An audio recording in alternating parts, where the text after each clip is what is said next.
اعوذ باللہ من الشیطان الرجیم بسم اللہ الرحمن الرحیم و رحمۃ اللہ وبرکاتہ۔ میرے اسلامی بہن بھائی، امید کرتے ہیں آپ سب خیریت سے ہوں گے۔ آج کا ہمارا ٹاپک رمضان میں عورتوں کے مخصوص ایام کے مسائل، اس کے علاوہ قضاء روزوں کے بارے میں بھی بات کریں گے، ان کو رکھنے کا جو طریقہ ہے یا کس طرح سے ان کو رکھا ہے، اور اس کے علاوہ ہم 12ویں روزے کے وظائف کا بھی ذکر کریں گے۔ تو امید کرتے ہیں میری یہ ویڈیو آپ لوگوں کے لیے کافی انفارمیٹو ہوگی، اور آپ لوگوں کے مائنڈ میں جو کوسچنز ہوں گے ان کا رپلائی بھی آپ کو مل جائے گا۔ تو اس ویڈیو کو آخر تک ضرور دیکھیں، اس ویڈیو کو اسکپ نہ کریں۔ شروع کرتے ہیں اپنی ویڈیو۔ مجبوری کے ایام میں عورت کو روزہ رکھنا جائز ہے یا نہیں؟ رمضان میں عورت جتنے دن مجبوری میں ہو اس حال میں روزے کھانے چاہیے یا نہیں، یعنی کہ اگر نہ رکھیں، اور اگر نہ رکھیں تو کیا بعد میں ادا کرنی چاہیے یا نہیں؟ یا جو مجبوری کا لفظ استعمال ہوا ہے وہ حیض و نفاس کے دنوں میں جو عورت روزہ نہیں رکھ سکتی ان کے لیے یہ لفظ استعمال ہوا ہے۔ تو مجبوری کے دنوں میں عورت کا روزہ رکھنا جائز نہیں ہے، بعد میں قضا رکھنا فرض ہے، یعنی کہ قضا ان کی ہوگی، ان کو رکھنا عورت پر ضروری ہے۔ پھر رمضان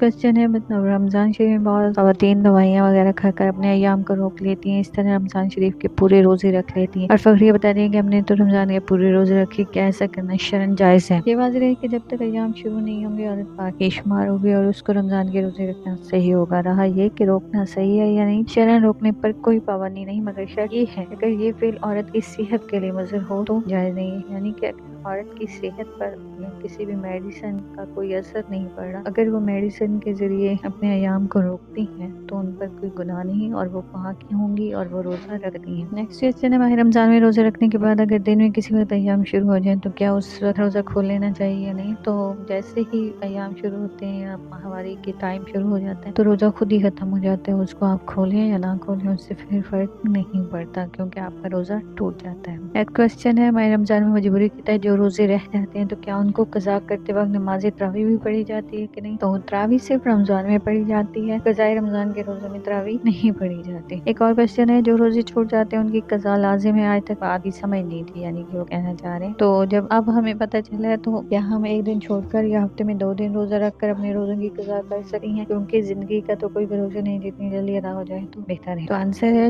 جو روزے رہ گئے ان کی قضا فرض ہے، اگر صحت و قوت اجازت دیتی ہے تو ان کو مسلسل رکھنے میں بھی کوئی حرج نہیں ہے۔ آپ چاہیں تو ڈیلی بھی رکھ سکتے ہیں، اور ایک دن چھوڑ کے بھی رکھ سکتے ہیں، 2 دن چھوڑ کے بھی رکھیں، یا ہفتے بعد بھی رکھ سکتے ہیں۔ تو بہتر تو یہی ہے کہ آپ ڈیلی رکھ لیں تاکہ آپ کے جلد سے جلد پورے ہو جائیں، ورنہ جس طرح سہولت ہو رکھ لیا کریں۔ وہ کہہ رہی ہیں کہ رمضان مبارک میں ہمارے جو روزے مجبوراً چھوٹ جاتے ہیں وہ میں نے آج تک نہیں رکھے، انشاءاللہ میں اس بار رکھوں گی، اور پورے پچھلے روزے چھوٹ گئے ہیں اس کے لیے میں خدا سے معافی مانگتی ہوں۔ یہ ہے کہ پچھلے روزے جو چھوٹ گئے ہیں ان کے لیے صرف توبہ کر لینا کافی ہے، یا کفارہ ادا کرنا ہوگا، یا پھر وہ روزے رکھنا ہوں گے؟ مجھے تو یہ بھی یاد نہیں کہ نہیں ہوں گے۔ آپ نے جو یہ مسئلہ پوچھا ہے جس کی ضرورت تمام مسلم خواتین کو ہے، اور جس میں عموماً ہماری بہنیں کوتاہی اور غفلت سے کام لیتی ہیں۔ عورتوں کے جو روزے ہیں خاص روزے کی وجہ سے رہ جاتے ہیں، ان کی قضا واجب اور سستی و کاہلی کی وجہ سے اکثر قضا نہیں کی، تبھی وہ مرتے دم تک ان کے ذمے رہیں گے۔ توبہ استغفار سے روزوں میں تاخیر کرنے کا جو گناہ ہے وہ تو معاف ہو جاتا ہے، لیکن جو ہیں روزے معاف نہیں ہوں گے، وہ ذمے ہی رہیں گے اور ان کو ادا کرنا فرض ہے۔ البتہ اس تاخیر اور کوتاہی کی وجہ سے کوئی کفارہ لازم نہیں ہوگا۔ جب سے آپ پر نماز روزہ فرض ہوئے اس وقت سے لے کر جتنے رمضانوں کے روزے رہ گئے ان کا حساب لگا لیجیے، پھر ان کو قضا کرنا شروع کیجیے، یعنی کہ ان کو رکھنا شروع کیجیے۔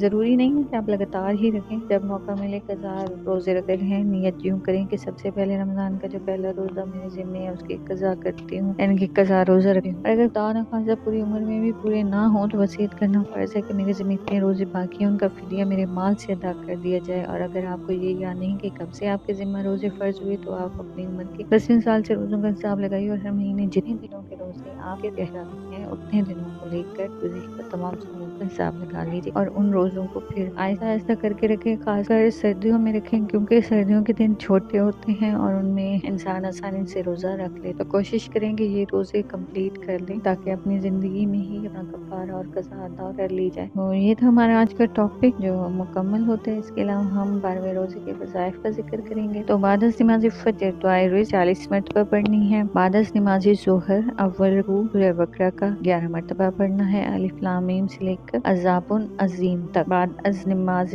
عصر درود ابراہیمی 45 مرتبہ۔ بعد از نماز مغرب سورہ بقرہ کی آخری دو آیات 11 مرتبہ، اور بعد از نماز عشاء دعائے مصیبت یا پریشانی 40 مرتبہ۔ دعا یہ ہے، یا حیو یا قیوم برحمتک استغیث۔ تو آج امید کرتی ہوں میری یہ ویڈیو آپ لوگوں کے لیے کافی انفارمیٹیو رہی ہوگی، اور ان وظائف کو پڑھ کے آپ رحمتیں اور دعائیں اور برکتیں سمیٹتے رہیں اور مجھے بھی دعا میں یاد رکھیں۔ اس کے علاوہ اگر میری یہ ویڈیو آپ کو پسند آئی ہو تو میری ویڈیو کو لائک کریں، شیئر کریں، کمنٹس کریں اور میرے چینل کو بھی سبسکرائب کر دیں تاکہ میری آنے والی ویڈیوز ڈیلی بیسس پر آپ کو ملتی رہیں اور وظائف بھی آپ کو ملتی رہیں رمضان کے حوالے سے۔ تو اپنا بہت خیال رکھیں، دعا میں یاد رکھیں۔ اللہ حافظ۔